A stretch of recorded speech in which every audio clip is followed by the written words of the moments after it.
शांति 16 मई 2022 की साकार मुरली है। मीठे बच्चे, तुम ईश्वरीय फैमिली के हो। ईश्वरीय फैमिली का लॉ अर्थात नियम है भाई भाई हो रहना। ब्राह्मण कुल का लॉ है भाई बहन हो रहना। इसलिए विकार की दृष्टि हो नहीं सकती। प्रश्न है, यह संगम युग कल्याणकारी युग है कैसे? उत्तर है, इसी समय बाप अपने लाडले बच्चों के सन्मुख आते हैं और बाप टीचर सतगुरु का पाठ अभी ही चलता है। यही कल्याणकारी संगम है। जब तुम बच्चे बाप की न्यारी मत जो नरक को स्वर्ग बनाने की व सबको सद्गति देने की है, उस मत को जानते और उस पर चलते हो। दूसरा प्रश्न है, तुम्हारा संन्यास सतो प्रधान संन्यास है कैसे? उत्तर है, तुम बुद्धि से इस सारी पुरानी दुनिया को भूलते हो। तुम इस संन्यास में सिर्फ बाप और वर्षे को याद करते, पवित्र बनते और परहेज रखते, जिससे देवता बन जाते हो। उनका संन्यास हद का है, बेहद का नहीं। गीत बजा है, भोलेनाथ से निराला कोई और नहीं। ओम शांति। पहले पहले बाप बच्चों को समझाते हैं कि अपने को आत्मा समझ बाप को याद करो। 5000 वर्ष पहले भी बाप ने कहा था कि मन मना भव, देह के सब संबंध छोड़ अपने को अशरीरी आत्मा समझो। सभी अपने को आत्मा समझते हो, अपने को कोई परमात्मा तो नहीं समझते हैं। गाते भी हैं पाप आत्मा, पुण्य आत्मा, महान आत्मा। महान परमात्मा नहीं कहा जाता। आत्मा पवित्र बनती है तो शरीर भी पवित्र मिलता है। खाद आत्मा में ही पड़ती है। बाप बच्चों को युक्ति से बैठ समझाते हैं। यह तो जरूर है कि आत्मा रूप में हम सब भाई भाई हैं और शरीर के संबंध में आए तो भाई और बहन हैं। अब कोई युगल बैठे हैं, उन्हों को कहें कि अपने को भाई बहन समझो तो बिगड़ पड़े। परंतु यह ला समझाया जाता है कि हम सब आत्माओं का बाप एक है तो भाई भाई हो गए। फिर मनुष्य तन में आते हैं तो प्रजापिता ब्रह्मा द्वारा रचना रचते हैं, तो जरूर उनकी मुख वंशावली आपस में भाई बहन ठहरे। सब कहते भी हैं कि परम पिता परमात्मा बाप है ही स्वर्ग का रचयिता। हम उनके बच्चे हैं तो क्यों ना हम स्वर्ग के मालिक बने। परंतु स्वर्ग तो होता ही है सतयुग में। ऐसे नहीं कि बाप कोई नई सृष्टि आकर रचते हैं। बाप तो आकर पुरानी को नया बनाते हैं, अर्थात इस विश्व को बदलते हैं। तो जरूर बाप यहाँ आया है, भारत को स्वर्ग का वर्षा दिया है। उसका यादगार सोमनाथ का मंदिर सबसे बड़ा बनाया है। बराबर भारत में एक देवी देवता धर्म था और कोई धर्म नहीं था, और सभी बाद में वृद्धि हुए हैं। तो जरूर बाकी सभी आत्माएं निर्वाण धाम में बाप के पास रहेगी। भारतवासी जीवन मुक्त थे, सूर्यवंशी घराने में थे, अब जीवन बंद में हैं। जनक का भी मिसाल है कि उनको सेकंड में जीवन मुक्ति मिली। जीवन मुक्त सारे स्वर्ग को कहेंगे। फिर उसमें बाकी जिन्होंने जितनी मेहनत की उतना पद पाया। जीवन मुक्त तो सबको कहेंगे, तो जरूर मुक्ति जीवन मुक्ति दाता एक सतगुरु होना चाहिए, परंतु यह किसको पता नहीं है। अभी तो सब माया के बंधन में है। कहा जाता है कि ईश्वर की गति मत न्यारी, उनकी है श्रीमत, वह आते हैं जरूर। पिछाड़ी में सब कहेंगे कि ओह प्रभु, तुम अब कह रहे हो कि ओह प्रभु, तेरी इस नरक को स्वर्ग बनाने की गत बड़ी न्यारी है। तुम जानते हो, फिर से हम सहज राजयोग सीख रहे हैं। कल पहले भी संगम पर ही सिखाया होगा ना। बाप खुद कहते हैं, लाडले बच्चों, मैं तुम बच्चों के ही सन्मुख आता हूँ। वह सुप्रीम बाप भी है तो सुप्रीम टीचर भी है। नॉलेज देते हैं और कोई भी इस सृष्टि चक्र की नॉलेज दे ना सके। इस सृष्टि चक्र के आदि मध्य अंत व वर्ल्ड की हिस्ट्री ज्योग्राफी को कोई नहीं जानते। परम पिता परमात्मा स्थापना और विनाश का कार्य कैसे कराते हैं, ये कोई भी जानते नहीं। तुम बच्चे अब जान गए हो। मनुष्य से देवता किए, करत न लागी वार, यह महिमा उनकी है। मूत बलिती कपड़ धोए, अब अपने से हरेक पूछे कि हम मूत पलिती हैं व पवित्र हैं। अकाल तखत है ना, अकाल तखत उनका तखत, अकाल तखत उनका तखत कहाँ है। वह तो जरूर परम धाम अथवा ब्रह्म में तत्व है। हम आत्माएं भी वहाँ रहती हैं, उनको भी अकाल तखत कहा जाता है। वहाँ कोई आ ना सके। उस स्वीट होम में हम रहते हैं, बाबा भी वहाँ रहता है। बाकी वहाँ कोई तखत व कुर्सियाँ आदि रहने के लिए नहीं है। वहाँ तो अशरीरी है ना। तो समझाना चाहिए कि सेकंड में जीवन मुक्ति मिलती है, अर्थात लायक बनते हैं। बाप कहते हैं कि शिव बाबा को याद करो, विष्णुपुरी को याद करो।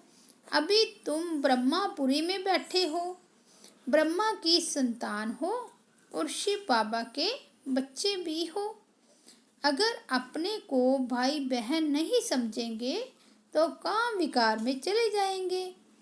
यह है ईश्वरीय फैमिली।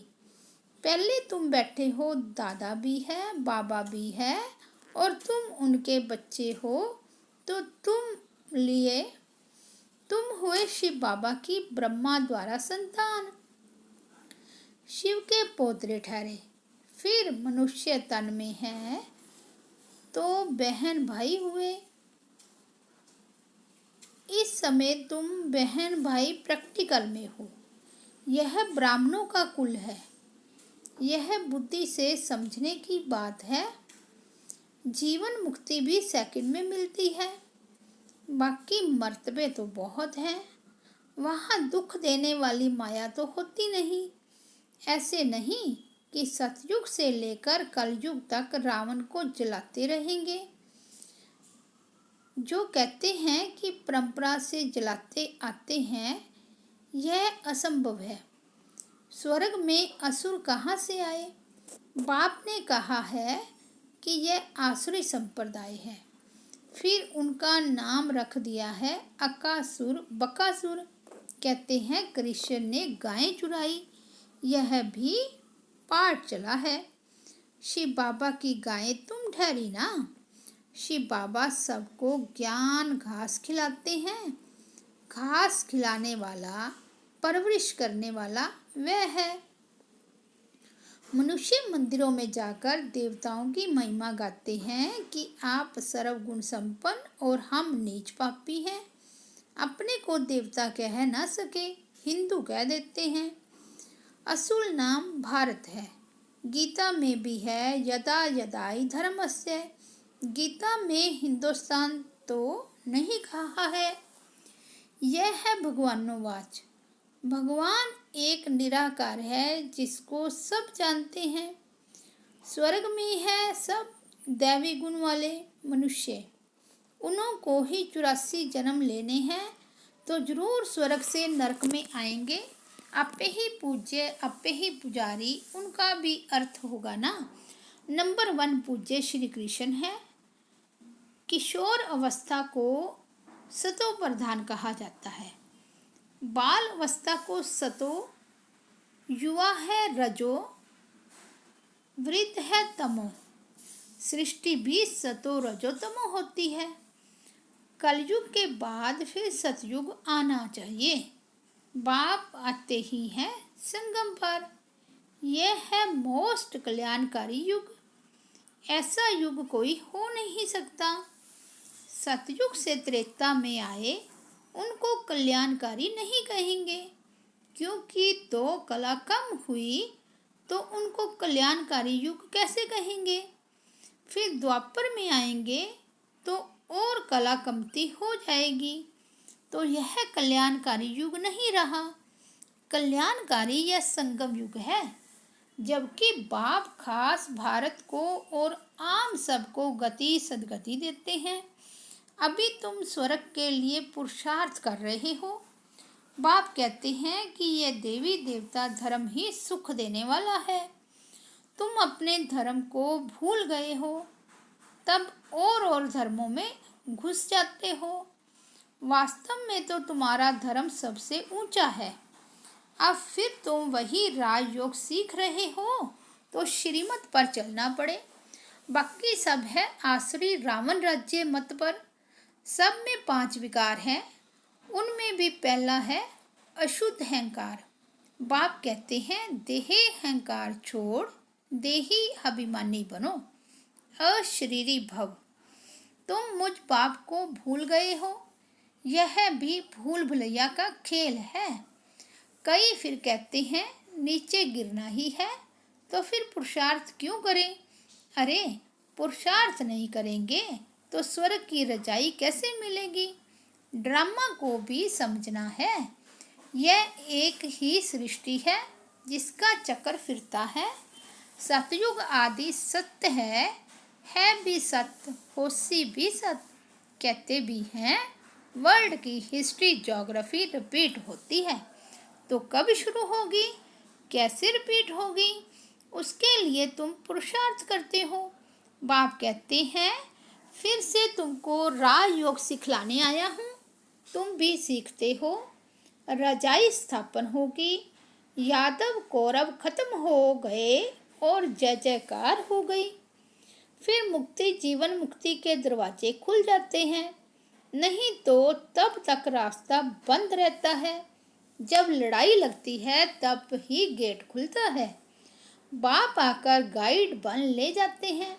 लिबरेटर भी है, माया के फंदे से छुड़ाते हैं। गुरुओं की जंजीरों में बहुत फंसे हुए हैं। बहुत डरते हैं कि कहाँ गुरु की आज्ञा न मानी तो कुछ श्राप भी न मिल जाए। अरे आज्ञा तो तुम मानते ही कहाँ हो। वह निर्विकारी पवित्र है और तुम विकारी अपवित्र। गुरु में मनुष्यों की कितनी भावना रहती है, क्या करते हैं कुछ भी पता नहीं। भक्ति मार्ग का प्रभाव है। अब तुम समझो सियाने बने हो।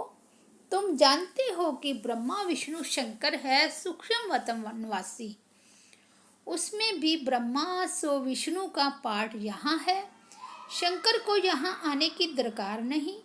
यहाँ है जगदम्बा जगत पिता और तुम बच्चे। फिर इतनी भुजा वाली देवियाँ आदि कितना बैठ बनाते हैं।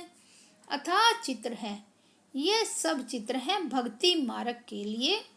मनुष्य तो मनुष्य ही हैं। राधे कृष्ण आदि को भी 4 भुजाएं दे देते हैं। दीपमाला में महालक्ष्मी की पूजा करते हैं। वह है 2 भुजा लक्ष्मी की, 2 भुजा नारायण की, इसलिए दोनों की पूजा होती है कंबाइंड रूप में। यह प्रवृत्ति मार्ग है और कुछ है नहीं। काली की जीभ कैसी दिखलाते हैं, कृष्ण को भी काला बना दिया है। वाम मार्ग में जाने कारण काली हो जाती है, फिर ज्ञान चिता पर बैठने से गौरी बन जाती है। जगदम्बा ऐसी मीठी मम्मा, सबकी मनोकामना पूर्ण करने वाली, उसकी मूर्ति को भी काला बना दिया है।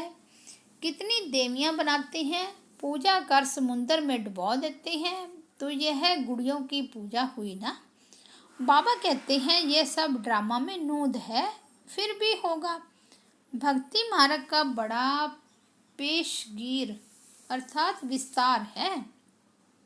कितने मंदिर, कितने चित्र शास्त्र आदि हैं, बात मत पूछो। Waste of time, waste of money. मनुष्य बिल्कुल इस समय तुच्छ बुद्धि है, कौड़ी मिसल बन गए हैं। बाप कहते हैं अब भक्ति मार्ग के धक्के बहुत खाए, अब बाप तुमको इन झंझटों से छुड़ा देते हैं। सिर्फ बाप को और वर्षे को याद करो, और पवित्र भी जरूर बनना पड़े, परहेज भी रखनी पड़े, नहीं तो जैसा अन्न वैसा मन हो जाता है। सन्यासियों को भी गृहस्थियों के पास जन्म लेना पड़ता है। वह है रजो प्रधान सन्यास, यह है सतो प्रधान सन्यास। तुम पुरानी दुनिया का सन्यास करते हो, उस सन्यास में भी कितना बल है। प्रेसिडेंट भी गुरुओं के आगे माथा टेकते हैं। भारत पवित्र था, उनकी महिमा गाई जाती है। भारतवासी सर्वगुण संपन्न थे, अभी तो संपूर्ण विकारी हैं। देवताओं के मंदिर में जाते हैं तो जरूर उस धर्म के होंगे, गुरु नानक के मंदिर में जाते हैं तो जरूर सिख धर्म के होंगे ना। परंतु यह सब अपने को देवता धर्म के कहला नहीं सकते, क्योंकि पवित्र नहीं है। अब बाप कहते हैं फिर से मैं शिवालय बनाने आया हूँ। स्वर्ग में सिर्फ देवी देवता ही रहते हैं। यह ज्ञान फिर प्राय लोप हो जाता है। गीता, रामायण आदि सब खत्म होने हैं। ड्रामा अनुसार फिर अपने समय पर निकलेंगे। कितनी समझने की बातें हैं। यह पाठशाला ही है मनुष्य से देवता बनने की, परंतु मनुष्य की सदगति कदाचित कर नहीं सकते। अल्पकाल का सुख तो सभी एक दो को देते रहते हैं। यहाँ है अल्पकाल का सुख, बाकी दुख ही दुख है। सतयुग में दुख का नाम ही नहीं, नाम ही है स्वर्ग, सुखधाम। स्वर्ग का नाम कितना बाला है। बाप कहते हैं भल ग्रस्त व्यवहार में रहो, परंतु इस अंतिम जन्म में बाप से प्रतिज्ञा करनी है कि बाबा हम आपका बच्चा हूँ। यह अंतिम जन्म जरूर पवित्र बन पवित्र दुनिया का वर्षा लूँगा। बाप को याद करना बहुत सहज है।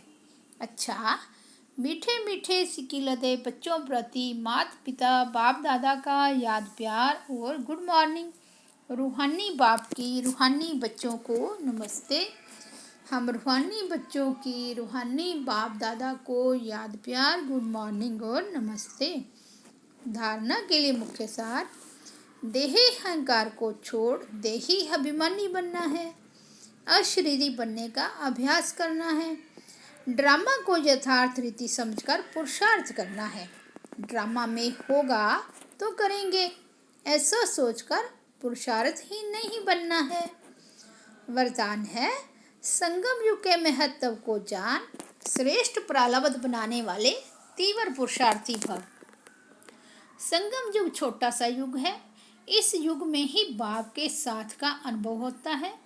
संगम का समय और यह जीवन दोनों ही हीरे तुल्य हैं। तो इतना महत्व जानते हुए एक सेकंड भी साथ नहीं छोड़ना। सेकंड गया तो सेकंड नहीं, लेकिन बहुत कुछ गया। सारे कल्प की श्रेष्ठ प्रारब्ध जमा करने का यह युग है। अगर इस युग के महत्व को भी याद रखो तो तीव्र पुरुषार्थ द्वारा राज्य अधिकार प्राप्त कर लेंगे।